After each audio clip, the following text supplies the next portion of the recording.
Ευχαριστούμε πολύ που ήρθες. Ευχαριστώ για την πρόσκληση. Θέλεις να μας πεις κάποια πράγματα για σένα? Τελείωσα πριν 2 χρόνια στο 3ο ΕΠΑΛ Περιστερίου την ειδικότητα βοηθός νοσηλευτή και μετά ακολούθησε το πρόγραμμα της μαθητείας στο 1ο ΕΠΑΛ Περιστερίου. Γιατί επέλεξες τη μαθητεία?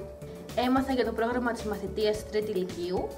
Ένα σοβαρό κίνητρο ήταν ότι θα υπήρχε αμοιβή από τους πρώτους μήνες της πρακτικής, οπότε το τελείωσα το Λύκειο, δήλωσα και εγώ στο πρόγραμμα. Τι σου προσέφερε η μαθητεία?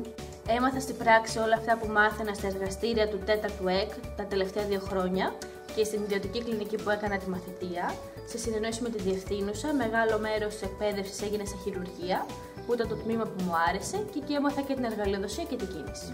Πολύ ωραία. Και μετά τη μαθητεία τι έκανες? Μόλις τελείωσε το πρόγραμμα, είχαν μείνει πολύ ευχαριστημένοι από τις ικανότητές μου και εγώ από τη συνεργασία και από το κλίμα του νοσοκομείου, οπότε έγινε κατευθείαν η πρόσληψη και δουλεύω εκεί τους τελευταίους 7 μήνες. Χαίρομαι πάρα πολύ που σαν εργαζόμενη πια βλέπω τους νέους μαθητευόμενους να έρχονται στο νοσοκομείο και να βοηθάω και εγώ στην προσαρμογή και στην εξέλιξή τους.